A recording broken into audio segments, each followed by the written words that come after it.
We're live, yes. So, welcome back. I titled today's class, Krishna Makes It Easy for His Devotees to Leave Their Bodies. And that was kind of what we were discussing yesterday, and I want to continue discussing that because Krishna does make it easy. We had discussed 2 days ago that even you're not thinking of Krishna, Krishna will force you to think of him. He'll get in. So that was amazing. And I have one other quote we were supposed to read last week, which I didn't read. So we're going to read that. And we're also going to go back to reading from the document we left off reading, a while ago. We haven't read from that for maybe a week. That was a compilation of everything Prabhupada said about leaving your body. So we're going to continue reading that. There's a few more things to read. And then I also found something else which confirms the idea that most people, Prabhupada said, are not living like humans, which means most of them will not, unfortunately, unless they come in touch with bhakti, they're not going to get a human form of life. So we're going to read about that also. But first, we're going to chant. Oh, I want to do something. You're going to like this. Okay, so I told you I was going to get a mixer. I've become a podcaster now. So let's have some fun. And unfortunately, I can't hear the mix, because I don't hear what you're hearing. But let's try something. I kind of know how this is going to sound. So this is my introduction. Can you hear that? No, maybe not. You hear that a little bit?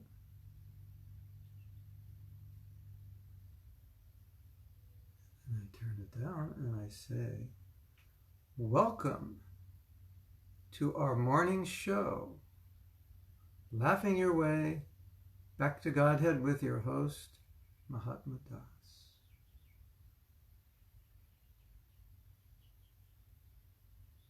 Hare Krishna. Yes, that worked? Okay. Now we're serious.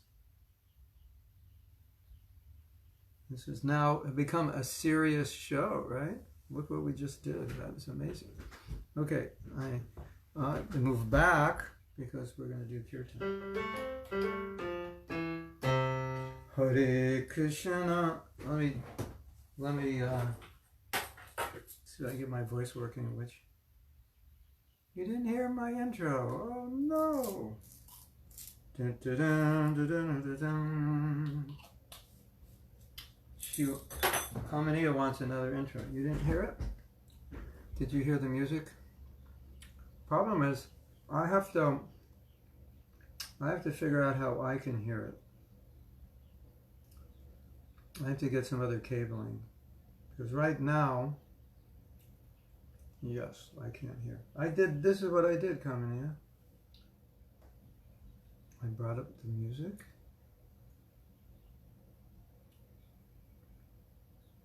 You hear that music?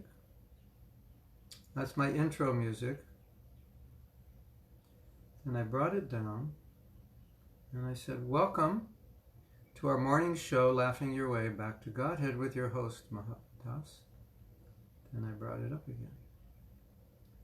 That's not really laughing music, but maybe I have another idea.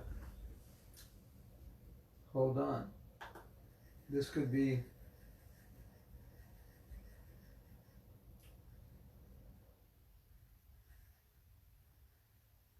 don't go away. Something good is about to happen. Maybe. For our intro.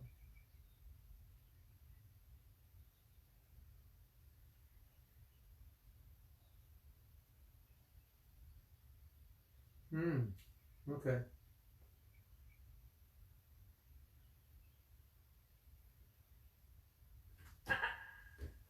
Okay. This is your host, Mahatma Das, and welcome to our show, Laughing Your Way Back to Godhead. Okay, that was my official intro. And as you may remember, the reason I call this Laughing Your Way Back to Godhead, it's better than crying your way back to Godhead, isn't it? And actually, when you read Prabhupada's books, you realize how in so many ways, although Prabhupada is being serious, the things he says are often very funny, because the nature of the world is such that Maya has people so confused and bewildered. And it's very strange that they don't know that. And they do stupid things. They do things which, from our perspective, we look at that and say, that's really funny that they would do that. And then we said, but the problem is Maya does it to us. And if we don't catch Maya, then she's laughing at us because we're so stupid, because we fall for her. And instead of being stupid, we should say, okay, Maya, I know your plan, and I'm laughing at you because I caught you. I caught you in the act. So that's the idea. We caught Maya in the act. So that was the idea of laughing your way back to Godhead. And there's this saying, if you don't laugh, you're going to cry. Sometimes things get so bad, and sometimes you have to make fun of it and make fun of the nature of the world. The other thing is, also, we didn't discuss this, but the other thing is, as you all know, when you study Krishna Lila, it's very funny, the things that Krishna does, the tricks he plays, all the gopis with his friends, with the elderly gopis. It's funny. It's just funny. Really, really, Krishna's just a jokester, a total jokester. So that's also how you laugh your way back to Godhead. You hear about Krishna Lila. This morning, you hear about all the funny things Krishna does. Sometimes he lies. I didn't eat any dirt. They're lying. I didn't steal any butter. And this is all funny. And he's feeding all the butter to the monkeys. It's just funny. And then this morning, I was listening to a lecture. And the whole lecture, it was about a Jamil. And the whole lecture, Prabhupada was just making one point. If Krishna becomes your friend or your lover or your son, you become his servant, that relationship will never end. And there's just enjoyment. It's eternal enjoyment. And Prabhupada, he spoke for half an hour, and basically he only made those 2 points. He was just making those points over again, explaining from different angles of vision. If you make Krishna your friend, your lover, if you become his parent, his servant, it will never end, and there'll only be enjoyment. That's all, just enjoyment. Anandamaya vyasa, just enjoyment. Ananda chinmaya rasa. So, and then we had discussed that this one story. I don't know if you remember this. This one man, what's his name? Neil Donald Walsh. And he told a story when he was 8 years old. He was thinking about death. And sometimes children think about it, and death doesn't make sense to children. Well, it doesn't really make sense to most people, but especially confusing for children. And then he realized his mother would someday not be here, and that idea really upset him. And he said, I don't want you. One day he told his mother, I don't want you to die. And she said, no, when I die, dance on my grave. His mother was religious, because I've gone to a better place. So instead of crying, we can also laugh. Actually, we're really not crying for the person, because if they're a devotee, they're in a better place. And if they're not yet taking their birth in Leela, they don't know they're dead because they're just in the womb somewhere unconscious. So we're really crying for ourselves. But if you don't need to cry for that person, because if they've done devotional service or come in touch with devotees, they're in a much better position. So maybe, yeah, so we can also, that was excellent. There was interesting Lilo. When Tamal Krishna Maharaj left his body, which was a total shock. This was in 2002. So, 2002, I believe it was 2002. So he must have been like 55, like, just total shock. And then at his memorial service, they started telling stories about him, and some stories were hilariously funny. And here we are celebrating, like a day after he left, and everybody's laughing. And I was looking at that and I thought, this is really interesting. But we all understood that he's going to serve Prabhupada, or he's now with Krishna. So there was nothing to lament. And we were now laughing at all the humorous things he said and the humorous things that he did, because he's very witty and say very humorous things sometimes. So these are the ideas. But the original idea came from Laugh Your Way Back to Godhead. Yeah, that's right. That quote from the Varaha Purana. Yes, coming in. We're going to start with that. So this the original idea became, if you don't laugh at Maya and see what she's doing and saying, ha ha Maya, ha ha ha, I know what you're up to, ha ha ha ha. Other Maya's going to get you and she's going to say, ha ha ha, you didn't know what I was up to. And that was where the idea came from. And then the idea was that Prabhupada has showed you what Maya's doing to bewilder you, so you don't have to be captured by her. But now today, we've just expanded the concept with the intro. Laugh your way back to Godhead, but we don't have a logo for it. We need a logo. Can someone make a logo? It was supposed to be a devotee, a Vaikuntha airplane, and a devotee's into it. In the airplane, he's going back to Godhead and he's laughing.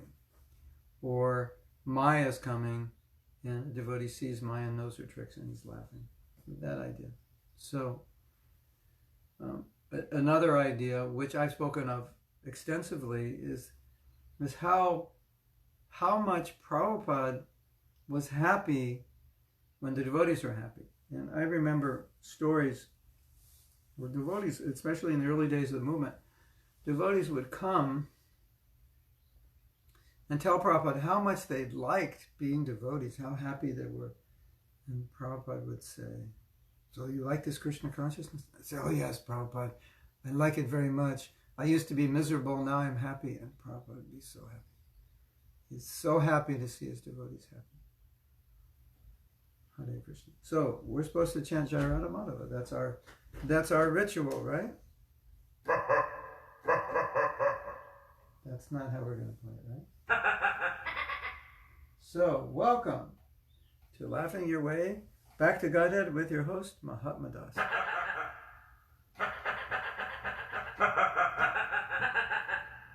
Maya, I see your tricks and I'm not going to fall for it. And Maya says to another devotee, I got you, you fool. Isn't it true? Like, Maya's the ultimate magician, the ultimate mistress of illusion. And I remember once, Maya was trying to get me. And I thought I had understood all her tricks, at least the ones from the front. I was pretty good at, I have an analytical brain. So I always try to understand things. So I've always tried to understand how Maya works. And one day she came from the back. Something I didn't think I had any attachment for it. Or something. It was just strange for me. It was like, wow. She came through the back door. And I had the front door locked. But she came through the back door. So never underestimate the power of the mistress of illusion. She can even come through the back door. And that's why Prabhupada set that example. Every day we should pray to Krishna, please, that I don't fall down. And you would think, would a pure devotee pray like that? And Prabhupada said, yes, he prays like that. So, yes, that's Interesting, right? That Prabhupada prayed like that.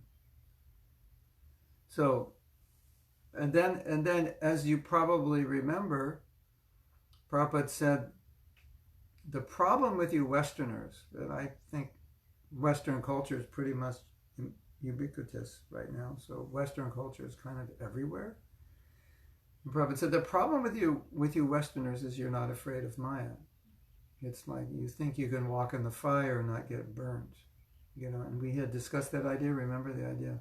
Well, how much Maya can I be in and still go back to Godhead? That idea. Like how close can I get to the fire without getting burnt? Can I put the butter in the pot and just keep it on a low temperature and maybe it won't melt? Something like that. So that's what Prabhupada meant. We're not afraid of Maya.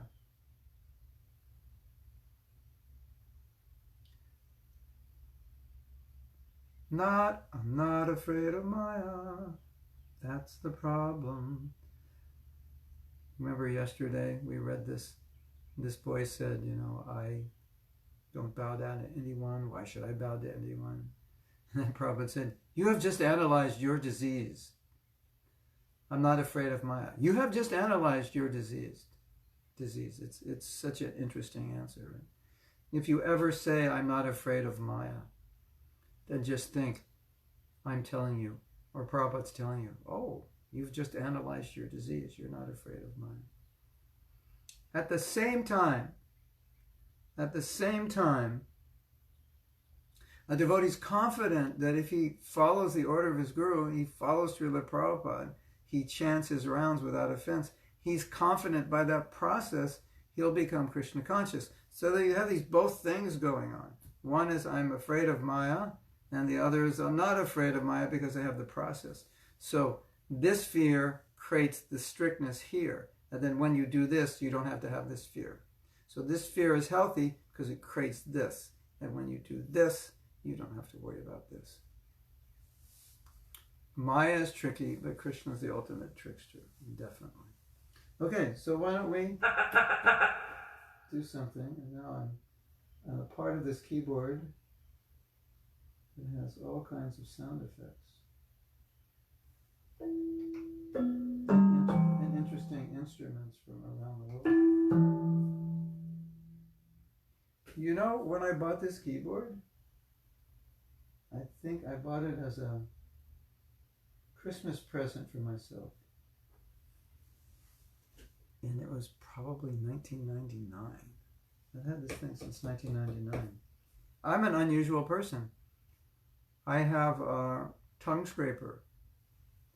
When I got that tongue scraper? The first time I went to India in 1975, and I still have it. That's pretty interesting.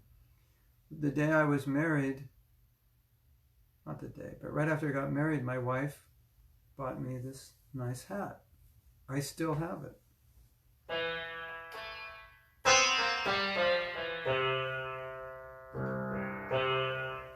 think that's supposed to be a sitar.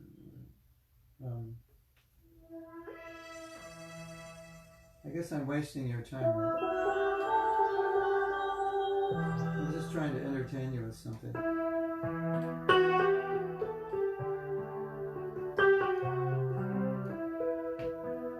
Okay, well, let's... Someday,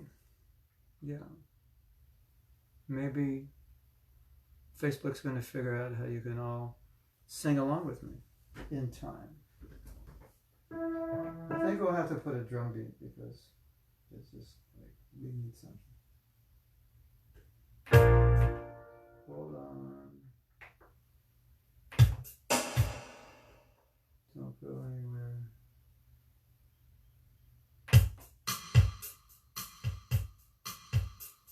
Radha Madhava Kunja Vihari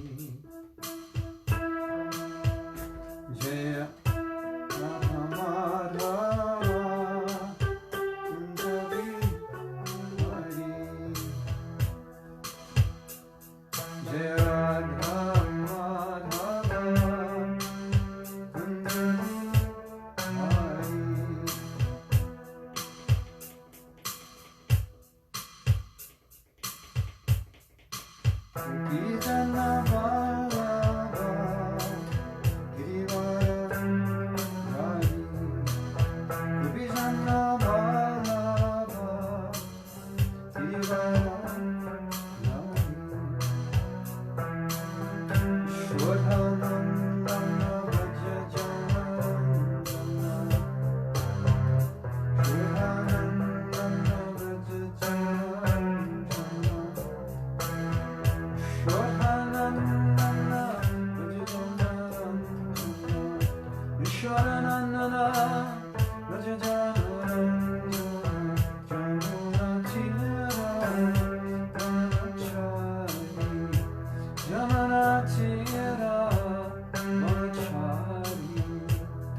Never underestimate the power of the mistress of illusion. Okay, we're going to write a song. And okay, mark that down, Marco, for our next song. Never underestimate the power of the mistress of illusion. That's one line. And we're not afraid of Maya. That's the problem. Maybe that's the chorus.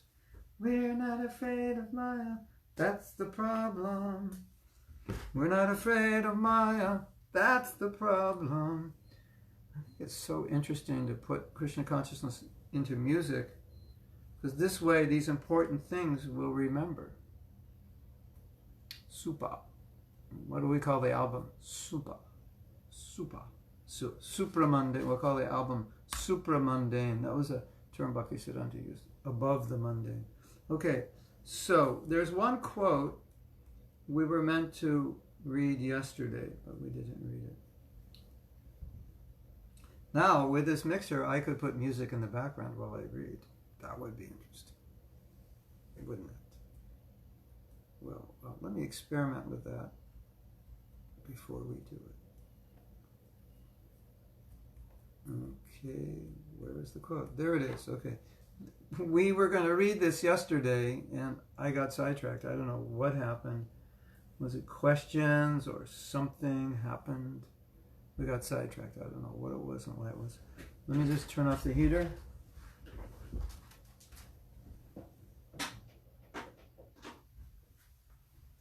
It's hard to believe that in the middle of May you need a heater in Alachua. That is epic. That has never happened before.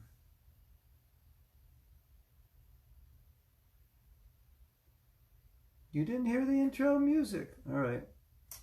Okay. All right. You know, I don't have headphones, so according to me, you should have heard it. This is not necessarily going to be the intro music, but it's just something that I had. Okay, can you hear it now? You should definitely be able to hear it now. Yes?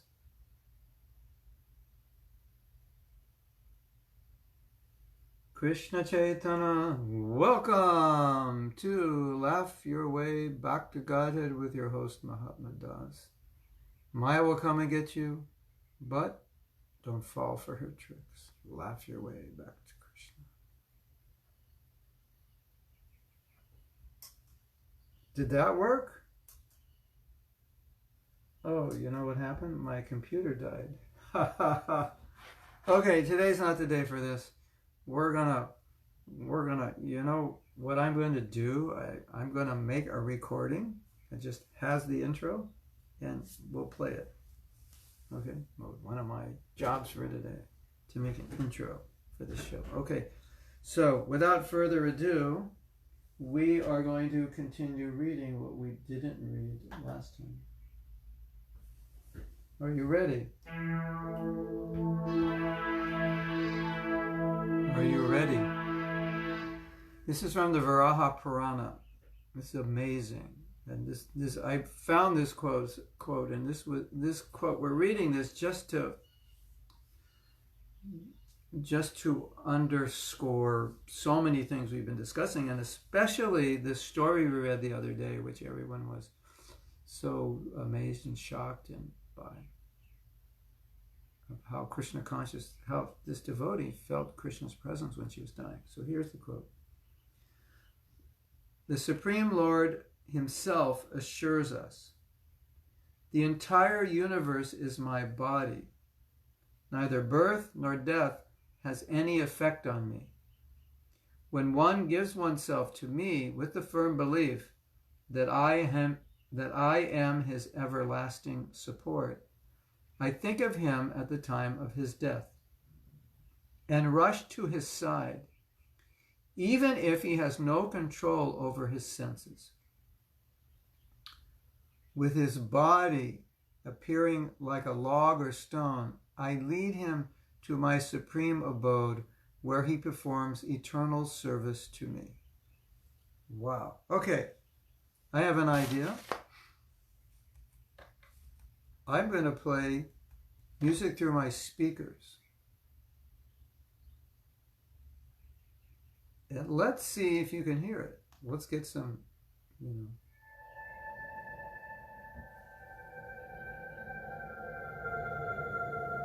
Let's see, the music coming from behind the mic, so let's see. I'm going to read this again.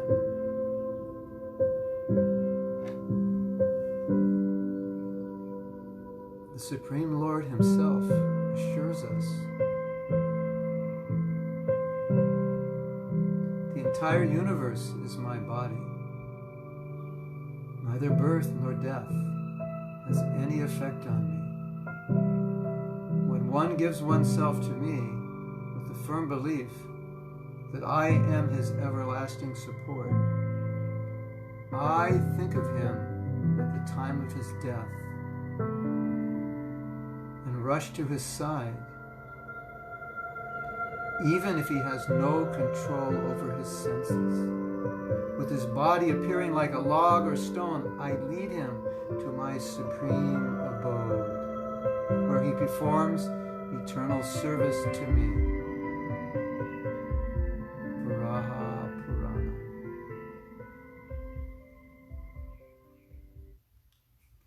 How was that? Did that work?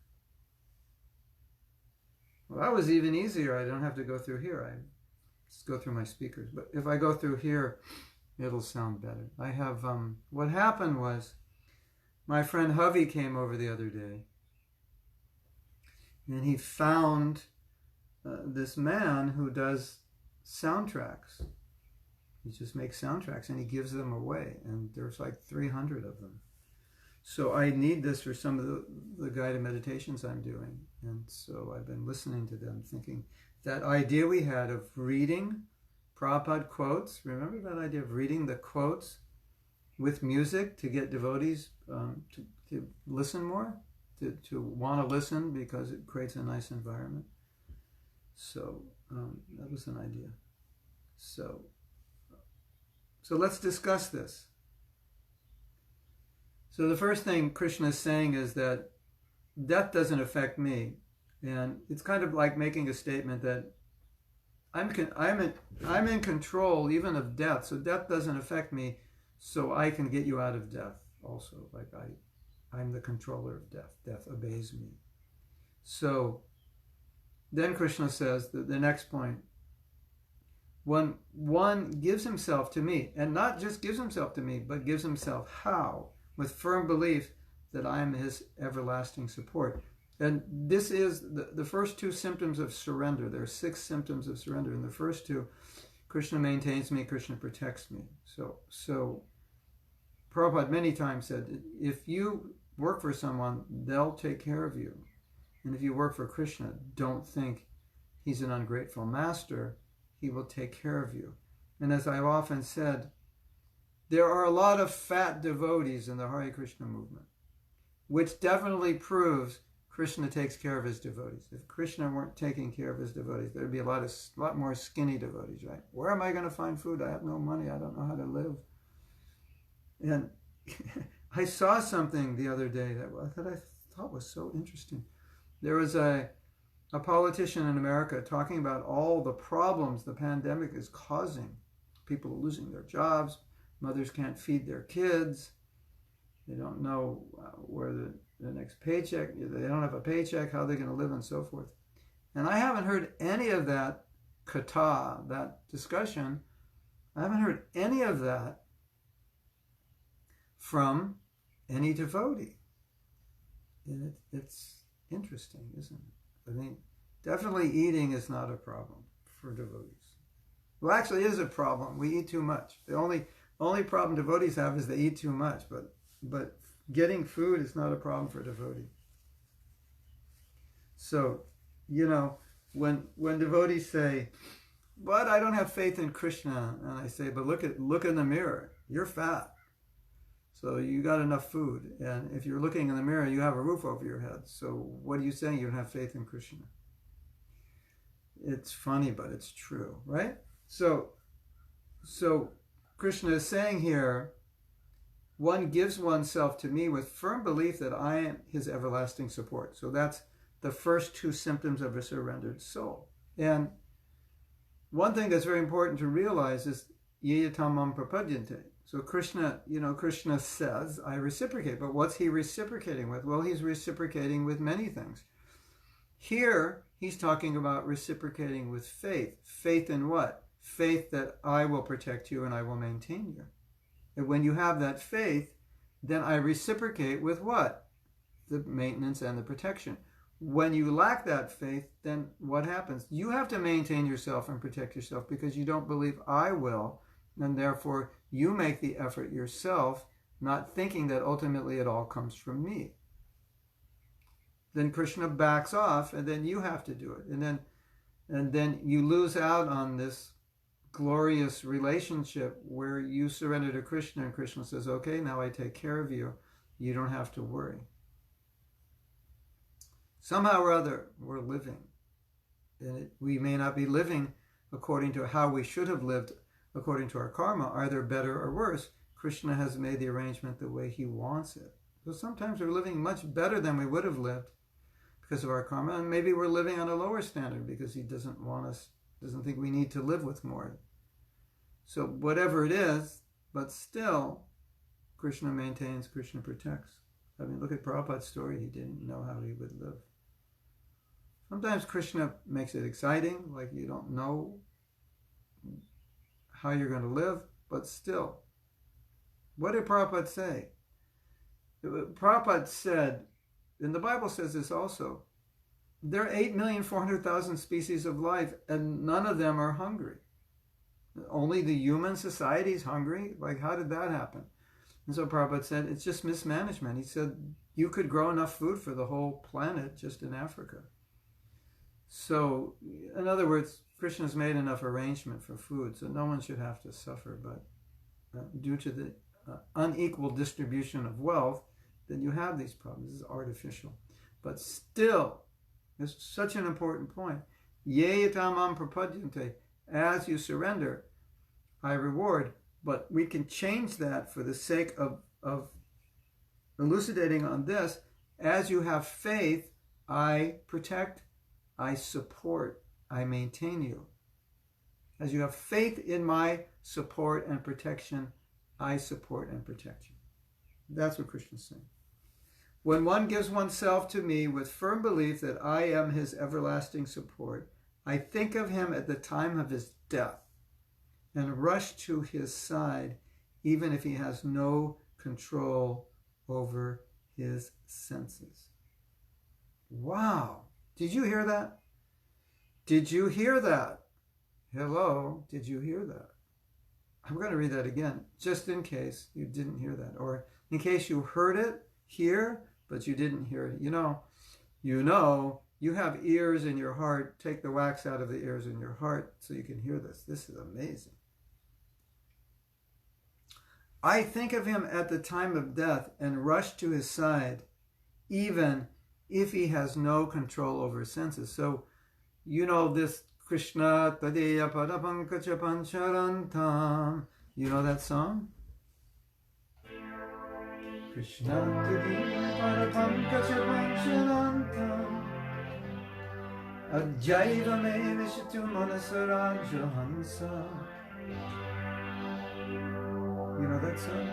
Prana Prana Prana Prana Samaya Kapavata Pita Kandavaro Donamido Smadanam Kutaste. You know that song?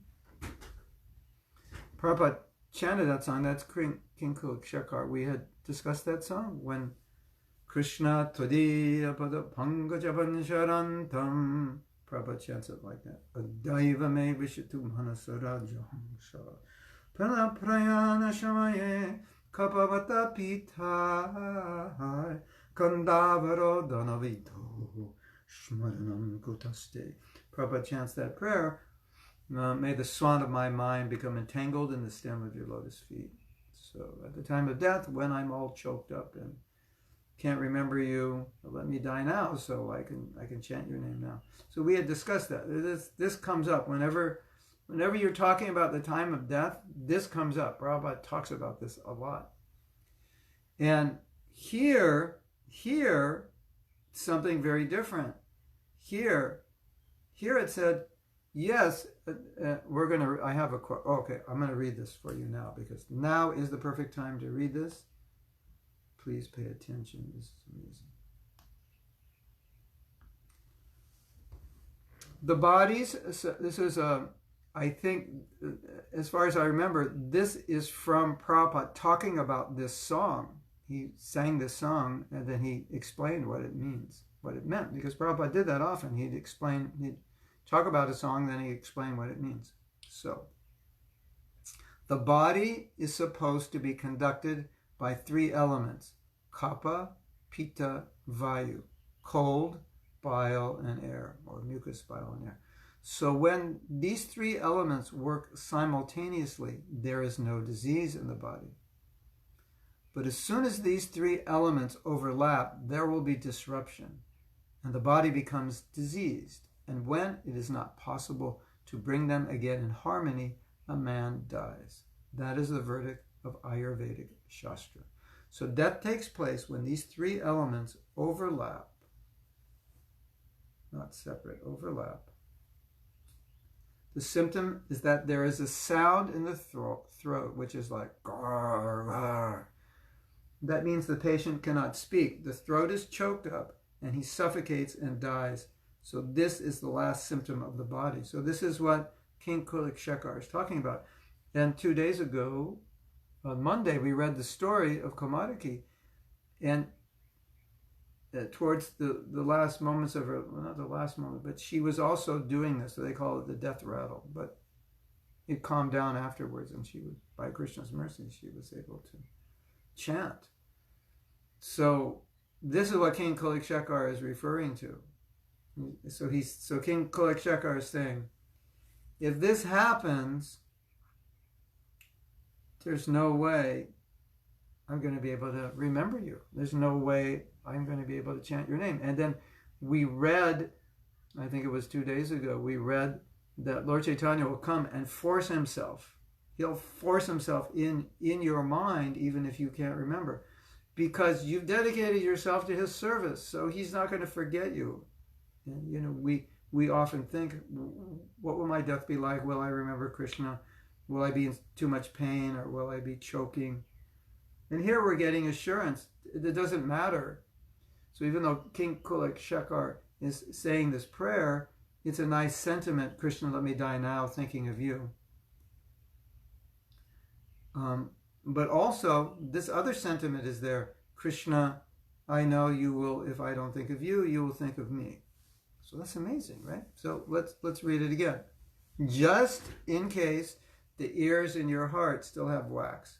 Hey, that's a good t-shirt. Did the ears in your heart have wax in them? Because you hear it here, but you have to hear it here. Because if we hear it here, we forget, or it doesn't mean anything. When one gives oneself to me with firm belief that I am his everlasting support, I think of him at the time of his death and rush to his side, even if he has no control over his senses. With his body appearing like a log or stone. It's like he's leaving his body and he can't control himself. I lead him to my supreme abode, where he performs eternal service to me. Hare Krishna. If that doesn't, if someone says, why should I be a devotee? Well, read that verse. That's from the Varaha Purana, 114, 64, 65, and it's on the screen. So if you want to copy, can they copy from the screen? Copy and paste? Or what do we need to do to get this to everybody? Can you actually copy off the comments? Varaha Purana 114, 64, 65. Certainly you can get that off the internet. This is Prabhupada's translation. Hare Krishna. So, ladies and gentlemen, you do devotional service your whole life. Why you worry? Prabhu ji, why you worry? You don't have to worry. Krishna is saying, don't worry. There was a song. Don't worry, be happy. That's Krishna's song to us. They're in total Maya singing that song. Don't worry, be happy, like everything's fine. No, death is over your shoulder. He's going to attack. But for us, death is the cat holding the kitten. So we can say, don't worry, be happy. That song's Krishna's singing that song for us. Okay. So we have some comments. It said, Krishna protects a devotee to the level of faith a devotee have in him. So if a devotee has no full faith in Krishna, is not fully protected by Krishna, I don't understand it. Well, I think we have to understand it through the Tamam Prapadyante. I reciprocate. Now, it's not that Krishna can't do something to increase your faith. It's not that because if you're sincere and you're just lacking in the faith department, it's not that Krishna can't perform some miracle in your life because you're lacking faith. And he did that for you because you were lacking faith. And Krishna said, Krishna Karshani, you shouldn't lack faith. I'm protecting you. And all of a sudden, Krishna did something for you. And you thought, I was stupid to lack faith. I shouldn't have doubted him. So sometimes that happens also to a fortunate soul like Krishna Karshani, that Krishna shows up because of all the service she's done over 30 years and dedication and austerity. Krishna's saying, I don't want you to doubt me. So here, he manifested something that she needed. And, occasionally even we get angry at Krishna. Why did you do that? That's not fair. And we learn that, Krishna does things the way he does them because he knows best. But there is this other side that we were talking about. If you were in the class on Saturday night, we were talking about how internal beliefs tend to manifest externally. So if I lack faith, then it can show up in ways which would reinforce the lack of faith. oh, I gave myself to Krishna, but this such and such didn't happen, and it should have happened, and how can I believe he's protecting us? And so we may misunderstand. He's protecting how he wants to protect, in the way that's best for us, in the way he's protecting the way we need to be protected. Excuse me. Too much light. The sky is so clear. It's so bright out. It's amazing. I practically have the shades completely closed, and it's so bright outside. It's still light here.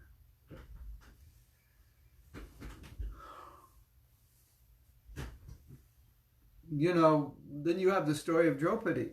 So what's Draupadi? Holding on to her sari and then eventually letting go. And that's when Krishna came. And Krishna told, I think, Satyabhama. Satyabhama said, why don't you go save Draupadi? And Krishna said, oh, she doesn't need me. Because she was holding on to her sari. And Satyabhama saying, no, she needs you. Why don't you go? And he said, I can't go. It's going to take too long. I'll get there late. And then finally Draupadi was crying and put both hands up. And then Krishna, he's gone, and there he is. And Satyabhama, before he left, he said, well, why are you going now? He said, well, now she needs me. She's crying for me now, so I'm traveling on the chariot of her tears. God, we need some background music for that story. Okay, but I already told you the story. Anyway, let's tell it again. We have some background music. Okay. And this song is called I Still Feel Your Heart. Once, the wicked members of the Kuru dynasty had won illegally Draupadi in a gambling match. And now, to take revenge against the Pandavas, they brought Draupadi into the arena of the Kshatriyas and attempted to disrobe her. The evil Dushashan, Duryodhana,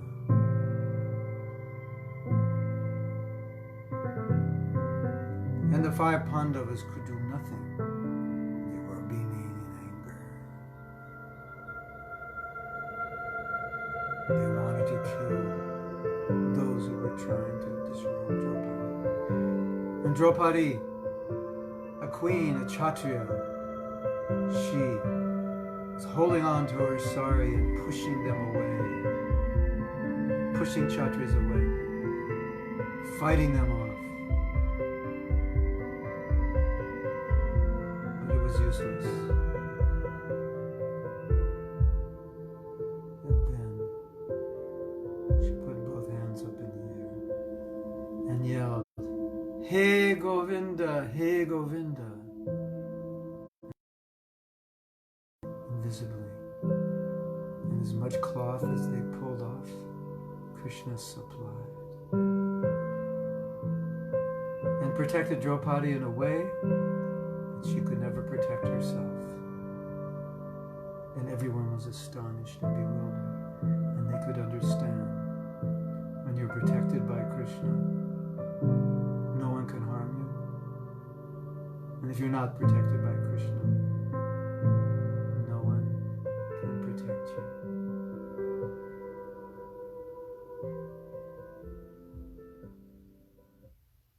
Hare Krishna. Nice, huh? Yeah, we need. So this class has now become a show. Pretty soon we'll have 10,000 people watching it. It's so becomes so entertaining. So I'll answer your question from my personal realization. My personal, I see this scenario where I have to live in this world somehow. And there's this unknown, how am I going to do it? Even if I have a job or income, there's always this unknown factor, well, what if I lose my job? Or what if something changes in the world? Like, so many businesses recently have been closed. The tourist industry has been turned upside down, restaurants industry, and so many other industries. And so there's always this fear: how will I live? How will I maintain myself? And when the devotee says, I know somehow or other, I may not know how, but I know somehow or other Krishna will maintain me, Krishna will protect me. I have that faith. And because of that faith, Krishna says, I will reciprocate with that faith. You have that faith, so I'll reciprocate with it. And I will somehow or other maintain you because you have that belief in me. But what if we lose that belief and say, I don't think Krishna will maintain me. I have to do it. Of course, the idea that Krishna will maintain you doesn't mean you don't do anything. The idea of, we were talking last night in the class, so someone was asking about karma. And I was saying that, the misunderstanding can be there that, I was joking. I was saying, according to my I was joking. This is another Bhakta Burfi. So Bhakta Burfi shows up. I just quit my job after going to the astrologer. Why? Because the astrologer said, you have karma for being rich. So you're going to have a lot of money. So I thought, if it's my karma to be rich, I can quit my job because why work? It's already destined. Or he says, I went to the astrologer and he said, it's my karma to be poor. So I'm thinking, why am I slaving away at this? It's my karma. So whether I work or not, I'll be poor. And the person who's going to be rich, whether he works or not, he'll be rich. So that's a Bhakta Burfiism. So it doesn't mean we don't make an effort, but it means that we, in the back of our mind, our faith is strong enough that we understand that whatever we do, somehow or other, if we give ourselves to Krishna, he'll reciprocate. If Krishna is pleased with us, then we don't have to worry about how we'll be maintained and protected. Somehow or other, he'll protect us. Yes? There's so many stories like that, right?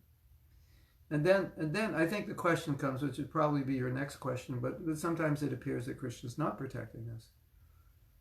Somebody becomes ill or something happens, but it may be that it's necessary for that devotee, and it is a kind of protection. And even if you say, maybe it's just we're living in a very demoniac society and these things happen, but we're eternally protected, spiritually protected. We make a big thing about death, but Prabhupada never made a big thing about death. Because Prabhupada's perception of the material world and material existence was that it's not even needed. This planet is not needed. These bodies are not needed. None of this is needed. And we're thinking, this is all so important. The iPhone, the new iPhone will come out next year, and the new this and that, and it's going to do this and that, and this new app is going to do this and that. And we're all excited about all the things that are going to happen in this world, and all the whatever excites you that you're looking forward to. And from Prabhupada's perspective, this world is completely unnecessary. The only reason it is stupid, and we're envious. That's why. And so we're all worried about, what if we die? What if we die young? That's such a, it's not a disaster to die young, it's a blessing. Let's say somebody went back to Godhead in their last life, right?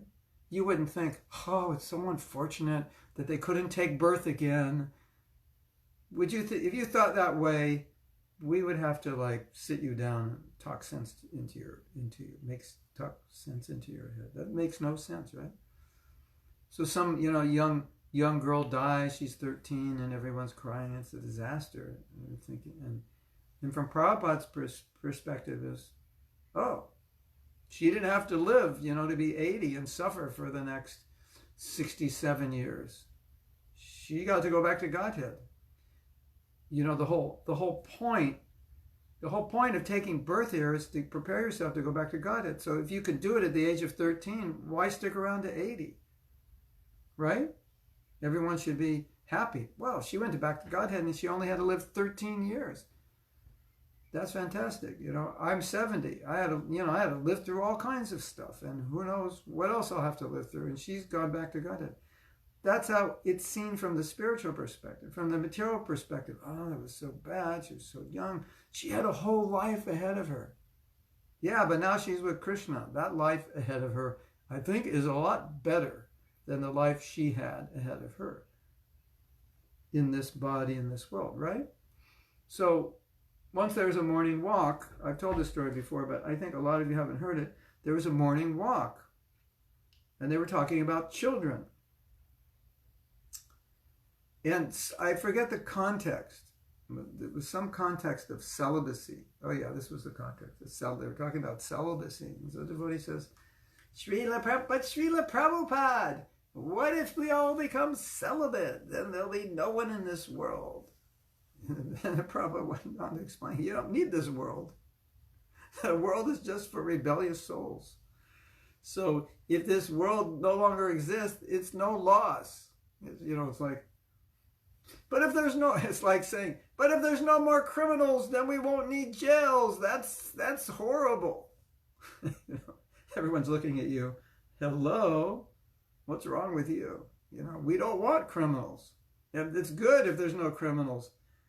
It's not like jails, like we're attached to jails. What are we going to do with all the jails if there's no criminals? We need criminals. Yeah, that's the people who run the jails as a business. They do in America. That's what they're saying. But the average citizens wouldn't say that. So it's exactly the same thing. Prabhupada's saying, why you need Durga, the prison house? What's wrong with you? You think this is like, we have to maintain this place? You don't have to maintain it. It's not necessary. And then in that same conversation, in a different context, then Prabhupada said,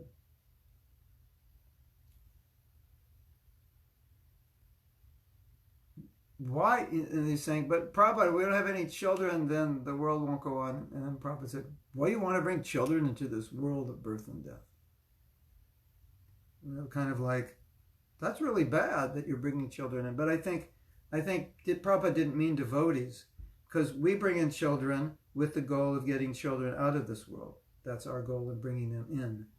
They still have, so, it's good. You bring children into the world, you make them devotees. That's what a service to these children. But Prabhupada's talking about children in general. Why do you want to bring children into this world? This is a horrible place. So if somebody dies, we're lamenting, oh, such a nice devotee, they died so young, this and that. We should be celebrating, They're Krishna conscious. Wow, they got to die young, and I'm still here, old, and I have to work every day and take care of my body and go to the doctor and wash my car and clean the kitchen and cook, and they're back there dancing with Krishna, And we have it all backwards. We're thinking, thank God I'm still alive.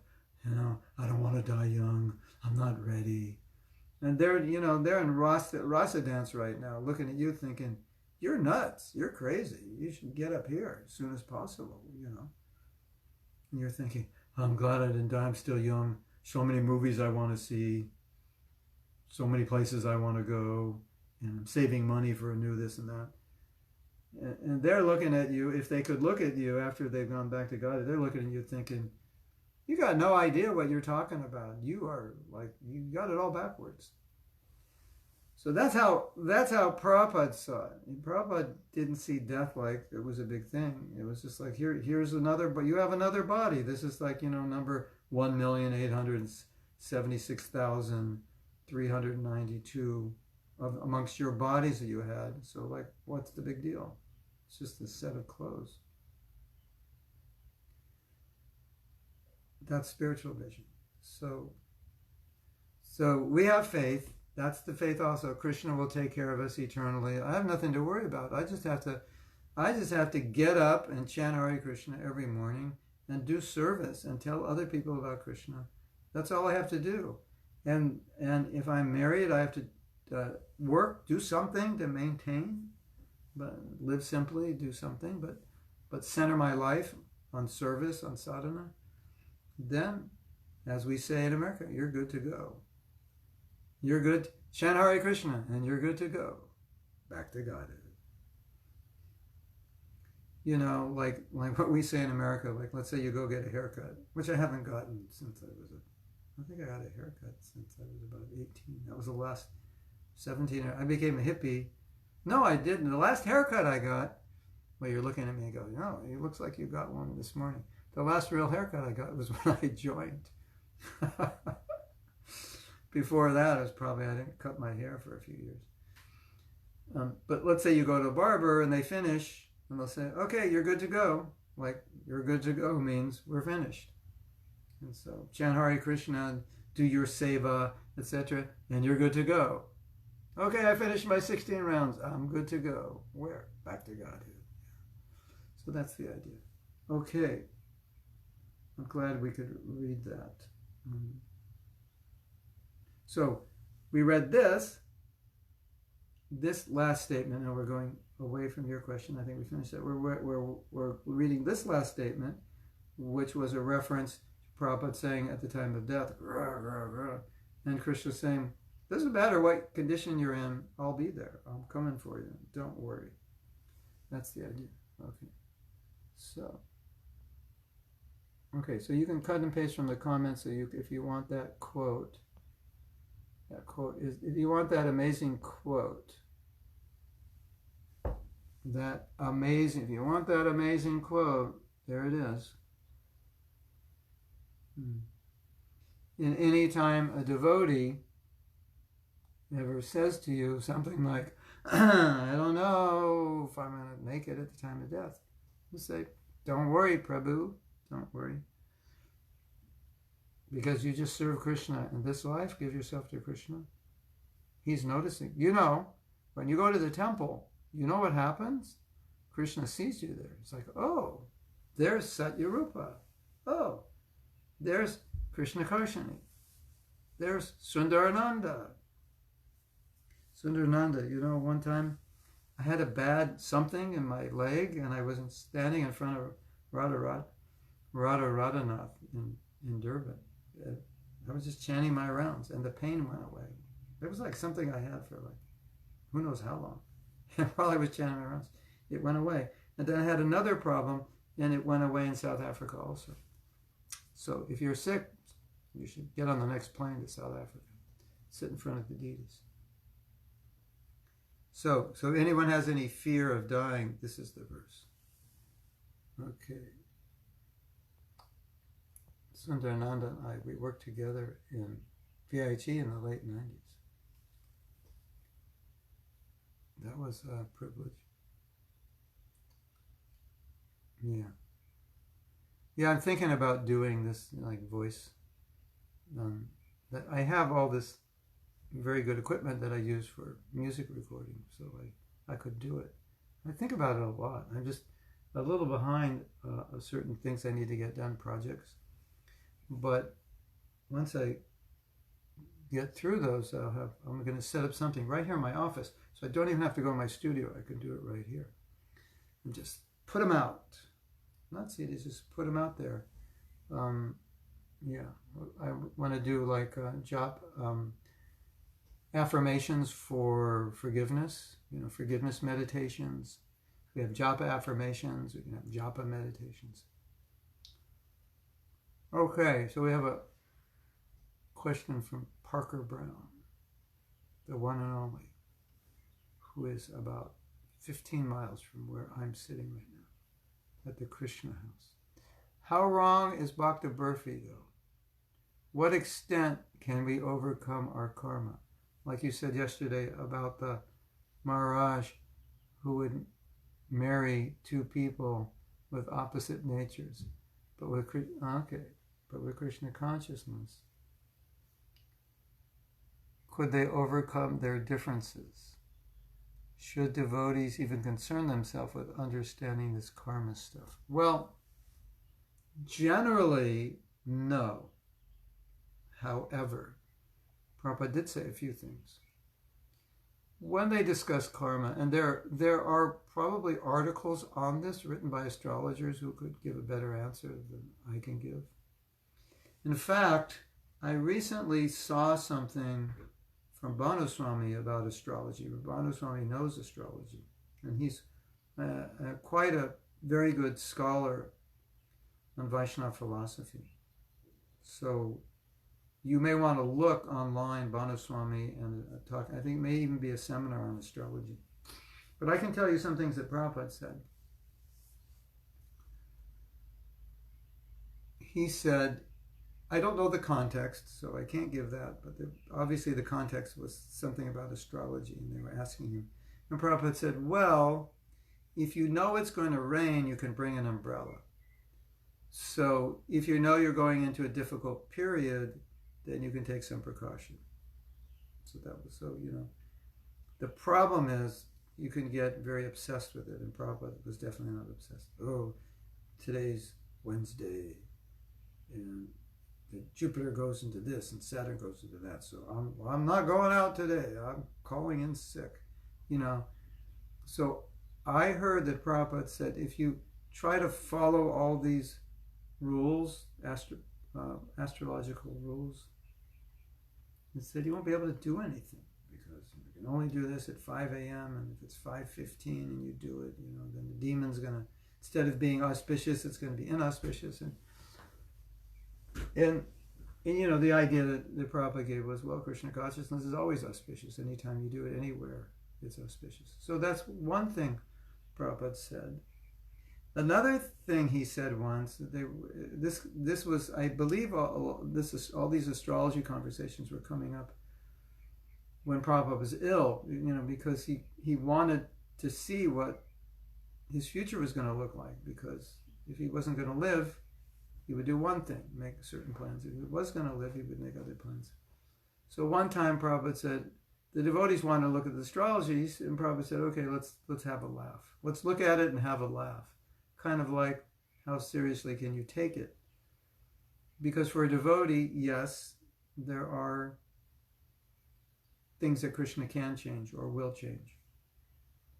Many things he will change. But your question about compatibility, we were telling the story yesterday that this sannyasi, he decided the best thing he could do is find two completely incompatible people and marry them, because that way they would become detached very quickly.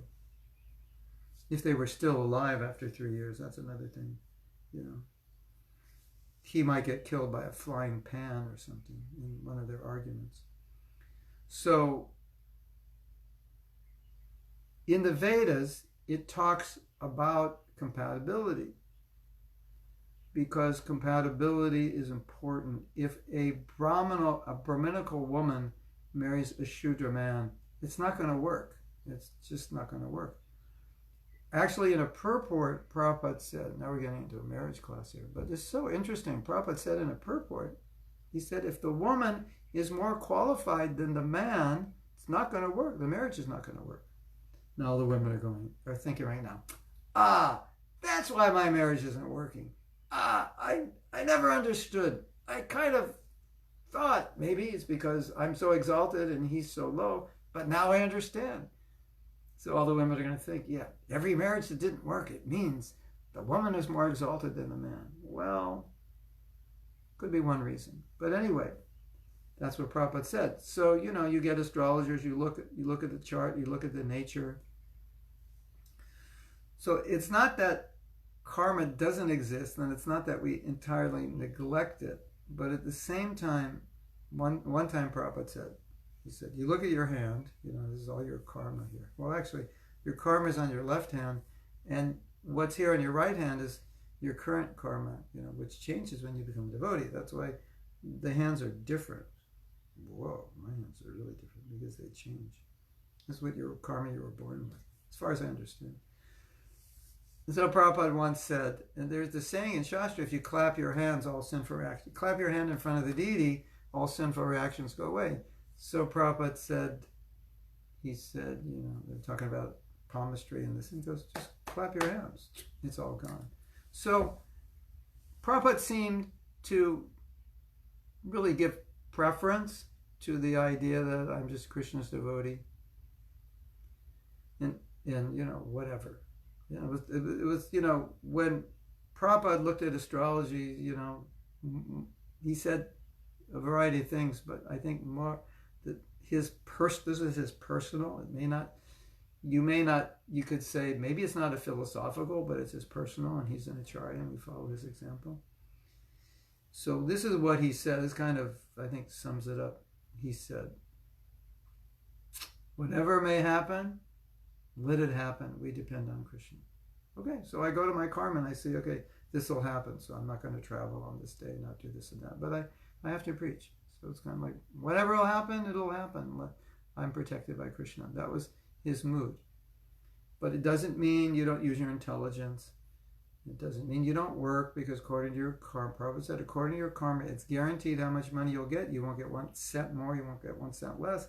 If I won't get 1 cent more or 1 cent less, I'm quitting my job tomorrow. Why do I need to work? The money will show up. But that's not the context in which Prabhupada's saying. He's just saying, you work hard, harder. Karmically, a certain amount's going to come to you. A certain amount of happiness will come to you, a certain amount of health. Do you not try to take care of your health? Does what you eat not affect you? Of course. But you're also creating karma now. So it's not just what the karma you're born with. It's everything you've done since you're born and everything you're doing right now. So these things obviously do have effects. So if we just follow this karmic idea too far, then we won't act intelligently. So, there is cause and effect. You can't say, this would be a Bhakta Burfi, Well, what are you doing today, Bhakta Burfi? I'm jumping off a building. Why? Well, because everyone else who jumped off the building killed himself. But my astrologer said, I'm not going to die till I'm 93. So I'm going to prove karma right now. I'm going to jump off the building, and there was nothing in my karma that during this period there would be any injury or any problem. So I'm going to jump off the building and prove it. So what's going to happen? He's going to jump off, and a gust of wind's going to push him into a bush, and he's going to grab a tree, and he's going to climb down and go, I showed you, see, karma works. That's not, Prabhupada once said, he said, Krishna consciousness doesn't mean you challenge material nature. You challenge the laws of nature. Pretty much, I don't think you would bet, I doubt Parker Brown would bet that Bhakta Burfi, when he jumps off the building, is not going to fall to the ground and hurt himself. I don't think he'd put any money on that. Even though he read Bhakta Burfi's chart, and he's not supposed to hurt himself now. So you have to use intelligence. And we're surrendered to Krishna, whatever happens, happens. And, some intelligence is necessary. There are certain times, certain things. There's Vastu. Vastu does have effect. Your house is facing a certain direction. But then once the deities were placed in the wrong direction, they're supposed to be facing east. I said, Prabhupada, if we put the deities here in this temple, building the temple, they're not facing east. And Prabhupada said, Krishna sees everywhere. It doesn't matter. So sometimes Prabhupada didn't care. If there were choices that could be made, like, well, we could go this day or that day, and say, well, this day is not auspicious, let's not go. Or one time Prabhupada didn't do something very important Thursday afternoon because he said you shouldn't start anything or do anything Thursday afternoon. It'll be inauspicious. So the little things. So it's, there's both of it. I can tell you a story about one of my godbrothers. He was trying to do something, and he was having a really hard time. And there was a period of, like, everything he was doing was he was getting attacked. Money was being lost, this and that. And he was really frustrated, and he was really stressed about it. And it was on his mind all the time. And so he went to his friend, who was a very good astrologer, and his friend said, during this period, all these things are going to happen, so don't even try. Don't try to do what you're doing. It's not going to happen now. And he said it was a big relief for him, just to know that astrologically speaking, it wasn't a good time. And you might say, well, do these things affect devotees? And the answer is definitely maybe. When you don't know the answer to a question, the answer is definitely maybe. Of course, I do know the answer to the question, and the question is definitely, and the answer is definitely maybe. Definitely, yes, they do. Maybe in one situation they don't, in another situation they do. It's, but if there's, let's say you're married and it was a nightmare. It was just horrible. And then you get married again, and it makes your first wedding look like a fairy tale. It was so bad. Then you might want to go to an astrologer and say, Astrologer ji, can you check my marriage karma? It seems not so good. And he'll look at it and he'll go, ah! And he'll faint. And then you'll understand, okay, I probably shouldn't try to get married the third time. It's not a good idea. My marriage karma is like, it's not looking good. Or you have this big idea to start this huge company, and you get all these investors to invest billions and billions of dollars. And you go to the astrologer and you tell him your plan, and he starts laughing so hard he falls off his chair. You, a big company? And he just falls over looking at your astrology. Like, you couldn't, as we say in America, you couldn't manage your way out of a paper bag. Like, it's like, I couldn't trust you with 1 rupee. You don't know how to manage money. You don't know how to run a business. You can't even manage to, keep your room neat. Like, what are you talking about? So it can help. It can help if, there's like big decisions. Like, should we move to Australia? You go to the astrologer and he says, it's not going to be good for you. You go to another astrologer. It's not going to, Southern Hemisphere and your sign and this and that. It's going to be really tough for you. And I don't believe in astrology, this and that. And then you go to Australia and it's like you can't find a job and it's really hard. And you and your wife start fighting. And, Guru Nishta went to Australia. It wasn't, I'm not saying was her. I'm not imitating what happened to her, but it didn't work. It was just, I don't know if an astrologer said it would be better or worse, or she didn't ask one. So and sometimes you can ask, and then how do I take it? You can take it with a grain of salt. But if like 3 astrologers say, Prabhu, don't get married, it's not going to work. It's just not going to work. It's in your chart. It says, when family, karma, it's like all the bad stars are there. So like, okay. So, something like that. So you take heed, right? So is that okay? And people like me, my nature is, I never did my chart. Someone else did my chart. My nature is like, kind of like Prabhupada. Whatever happens, happens. And I feel like wherever I go, whatever I do, it's auspicious. If it's for devotional service, it's auspicious. So let's do it. And whatever happens, we tolerate. And, if I saw a consistent cycle, like things are really, this is bad, bad, bad. Every time I go to this country, it's like all my money gets stolen, I get sick. Then I might think, okay, let me go to an astrologer and find out like what's going on with me in this country. It just doesn't seem to work. Oh yeah, it's right here, the astrological influence of this planet in that country, and the Jupiter this, and the Saturn that, and Mars this, and for the next 6 years in this, don't go to that country. It's just like, but, Prabhupada never did the astrology of anyone who was going to be initiated to see if they were going to make it, or see if he should accept them. He didn't do that, because Krishna consciousness is transcendental. And these karmic things don't have a stranglehold on us, at least spiritually. Materially, maybe, but spiritually, no. So at least we know that spiritually it can't harm us. Okay. Is that okay? And then if you're interested more in this topic, Bhanu Swami, I could have given a better, probably a broader answer if I had listened to his class. This is what I know, and I haven't discussed this at length because it was never of that great interest to me, because I just had my own intuitions about astrology and I've applied them in my life. And they seem to work. And someone can say, well, maybe if you knew more about astrology, you wouldn't have made certain mistakes. It's possible. I can't deny that.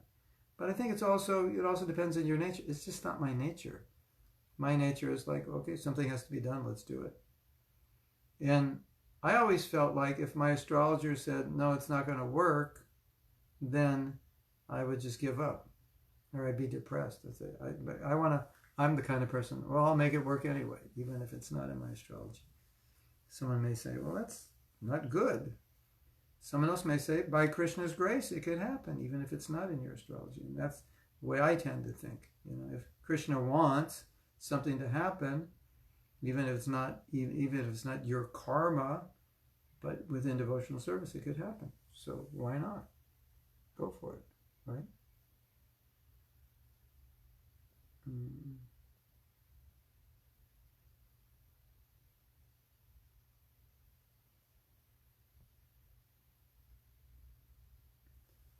Shweti Rupa says, I skipped over her. But then, what about God helps those who help themselves? So Draupadi did right in that sense. In that sense, she couldn't help herself. In that sense, God helps those who help themselves. It's like praying that's what you do in that situation. You pray, and that's how you get helped. That's what it means. Sometimes praying is the help, is the help you do for yourself, because there's nothing you can do. So the point was, in that situation, prayer was the only thing she could do. There was nothing left to do. And it was the wrong thing to try to protect herself, and the right thing to ask Krishna for help in that situation. That's natural. There's no other thing. No one else can help you. You can't help yourself in that situation. Vijay Lakshmi. Vijay Lakshmi, that's such an interesting name. Sanskrit is interesting because if you divide it up and just take it at face value, that means money. Sounds like a name you'd get in Las Vegas, right? Victory money. If you ever go to Las Vegas, don't tell them your name's Vijay Lakshmi. They'll put you on the next plane out there because they'll be afraid to let you in the casino. Vijay Lakshmi has come to Las Vegas. She's going to walk away with all the money in Las Vegas. She has victory money. She wins money gambling. Is that what Vijay Lakshmi means? You have to tell us what it means. Not just Jai Lakshmi, Vijay. It was like a special victory. Like, does it mean you've conquered Lakshmi? The conqueror of Lakshmi? Victory over Lakshmi? Lakshmi is victorious over everyone. Anyway, I don't know. Las Vegas, watch out. Vijay Lakshmi's coming. There'll be a big newspaper article. Every casino in Las Vegas has been bankrupt by Vijay Lakshmi. Well, and don't forget, if you go to Las Vegas, we have a temple there. In this context, it is expounding the rebellious, independent attitude of the spirit soul. Thinks we are not dependent on Krishna. Not necessarily.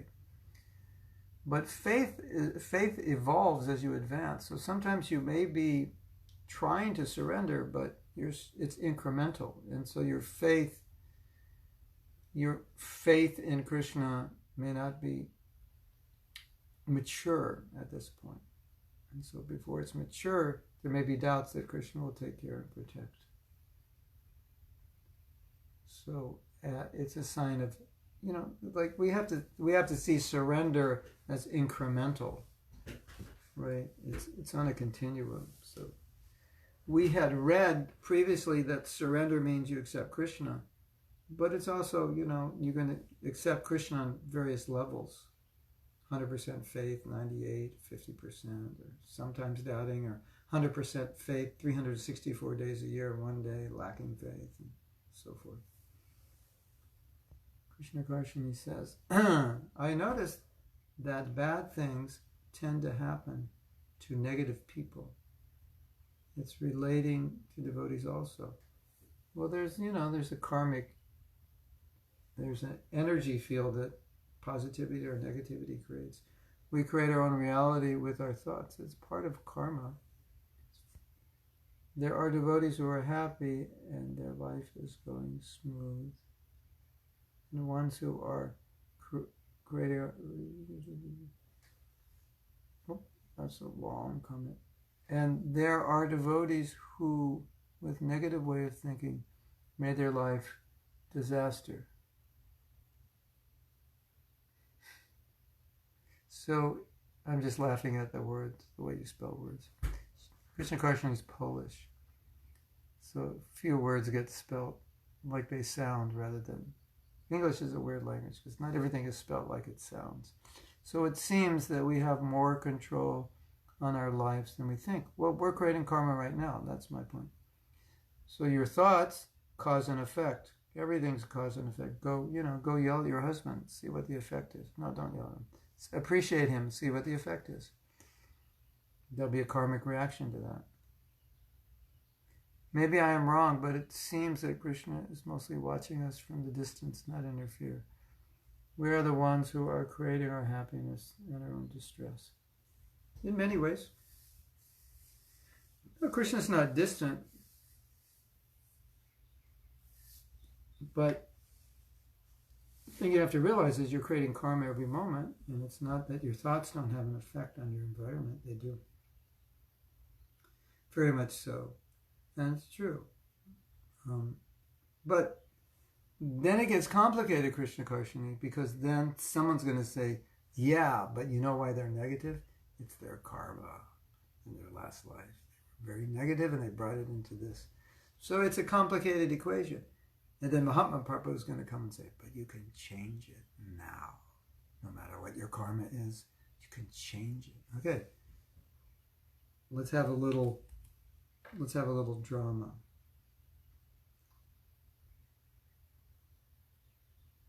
Let's try this one. This could be interesting.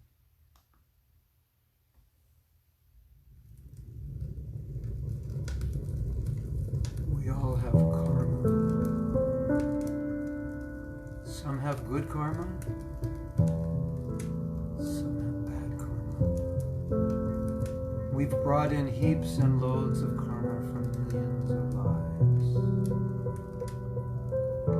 Now in this life, you may have brought in very negative karma. But that karma can be changed in a moment when you surrender to Krishna. Whatever your karma is, no matter how bad it is, you decide right now how you're going to act, how you're going to think, how you're going to feel, and how you're going to will. You are creating your karma right now. And you can create better. But when you surrender to Krishna, there's no more karma. Still, we become bound by these samskaras of the past that affect us on an emotional level, on a thought level, consciously and subconsciously. Don't give in to negative thoughts. You don't have to. You can decide to do better and be better. You decide. Not your karma.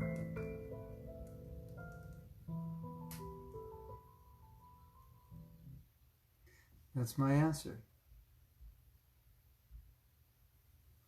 Okay, and that's almost the end of the show.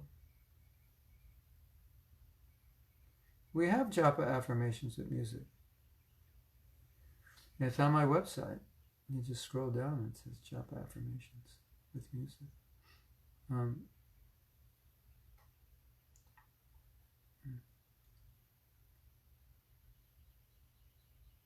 Prabhupada, yeah. You want to hear? Okay, Parker Brown, here's your story.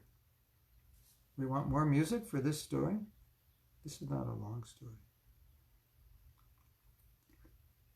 I have so much music here. This sounds dramatic, this one. No, not good. Maybe. Srila Prabhupada got an appointment with the Prime Minister of India, Indira Gandhi. And if you go in Prabhupada's room, there's a paper and has a list on a little notepad of all the things that he wanted to speak to Indira Gandhi about to help to get her to help the mission of spreading Krishna consciousness in India.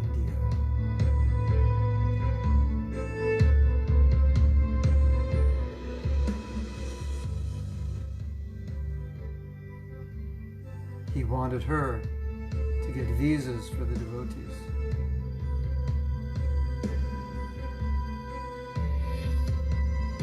We're having a difficult time staying in India.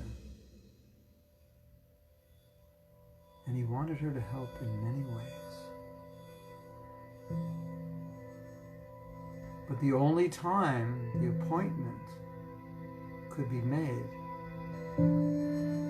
was Thursday afternoon. Astrologically speaking, Thursday afternoon is inauspicious.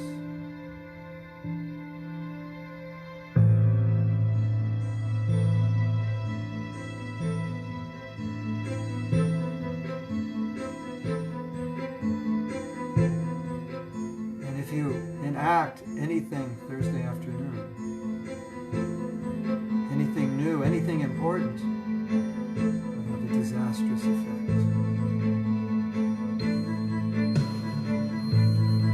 Thursday afternoon. Thursday afternoon.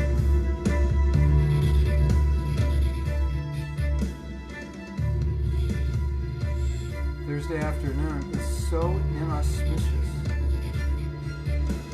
Srila Prabhupada canceled his appointment with Indira Gandhi, and he never saw her again. It was the only time he could see her.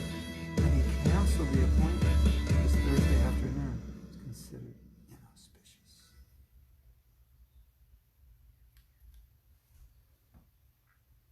Is that amazing? He canceled it.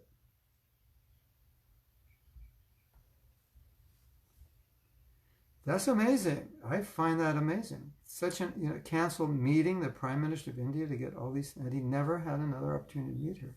One last story. Wow, this is becoming a whole like radio. I have to listen to this. I have to see, because if I go through my mixer, it'll even sound better. So one last story, and then we'll end. Prabhupada went to, oh, you want more music, right? Okay, one more story. Okay, this is, okay, let's try this one. I don't even know what these songs sound like. 1975. Srila Prabhupada went to the island of Mauritius in the Indian Ocean. At that time, the Prime Minister was a Hindu, and Mauritius had just gotten independence. He was a religious man. And Prabhupada very much liked Mauritius. People were simple. It was very much like India, and there was very little industry. Mostly farms. And Srila Prabhupada said Mauritius could be the first Krishna-conscious country. And they made an appointment for Srila Prabhupada to speak to the Prime Minister. And certainly, if Prabhupada were to speak to the Prime Minister, he would be speaking about making the island Krishna conscious. But the appointment was delayed, and so the Prime Minister sent a car. Why don't you take a ride, see the island? So they sent the government chauffeur and they went driving in the island.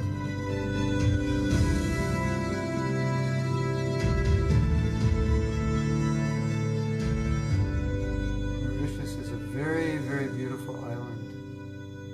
Aquamarine color, oceans, white sands. And then, wait for the next song. And then, something very inauspicious happened. There were many winding, blind, and curving roads on the island. And they were driving around the island at high speeds.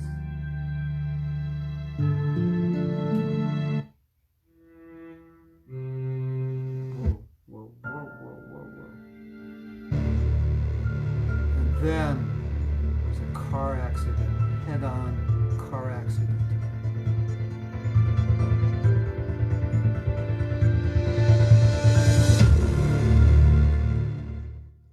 It appears that a foreign couple from France were driving on the wrong side of the road. Coming around a blind curve, they crashed. Several devotees were injured. Fortunately, Prabhupada was not injured much. They came back to the room.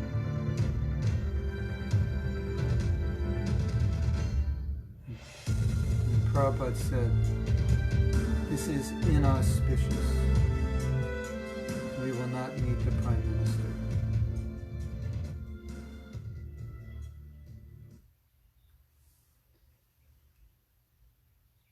So, that's another story.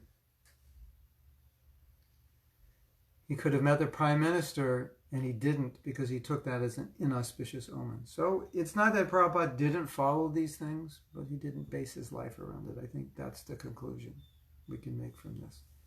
He followed to some degree, but he didn't base his life around it. So it's like, okay, what does the astrologer say? Or this is an inauspicious omen. This is a bad combination, this man and woman. Yeah.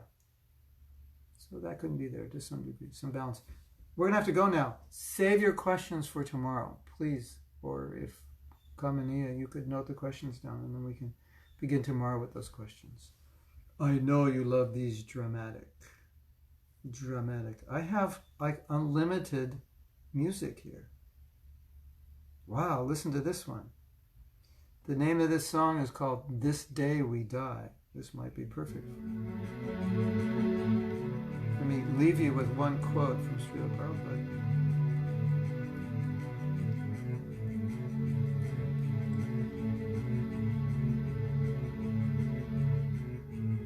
This is a new quote you haven't heard. Our engagements are various, but that is Bipale. Bipale means without any result. The result will be that I create a certain type of mentality in order to protect the so-called country, family, and at the time of death, I will have to accept a body according to my mentality. So people are accepting so many abominable means to carry on this business of society, friendship, and love, so-called. The result is that he is developing a certain type of mentality which is not human. And the result will be, next life, you'll be forced to accept the body according to that mentality.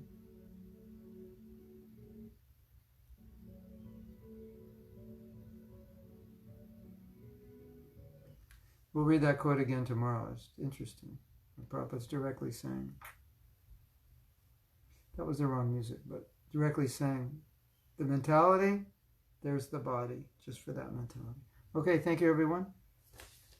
Today is what? Today's Wednesday. So tomorrow is Russian class on the topic of balance. But maybe we'll be dramatic. This class on balance is going to become quite interesting in ways that maybe you wouldn't imagine. So stay tuned tomorrow. Hare Krishna. Srila Prabhupada ki jai. Go Premanandi. Hari Hari Bol. Go Ranga Nityananda. And what do they say? Share, click notifications, comments below, and what else? Click the bell, and what's the other one? Subscribe. And get your friends to subscribe. And go into other join other Facebook groups, and then you can share. Hare Krishna. Hare Krishna. Jai Prabhupada. You all love me so much. I feel so good. I feel so loved. 1,000 hearts. Hare Krishna. Go Ranga Nityananda. Go Premanandi. Hari Hari. Okay. Looks like 4th of July fireworks here. We have fireworks celebrating our Independence Day. Hare Krishna. Go Ranga Nityananda. Go Premanandi. Hari Hari Bo. Hari Hari Bo. Now, the question is, can the translator, when you're doing the translation, can they hear the music while I'm doing the background? That's the other thing. I have to send the music to the translators. Okay, I'm going to say goodbye. I'm going to have breakfast now. Hare Krishna. Jai Prabhupada. Go Ranga Nitya.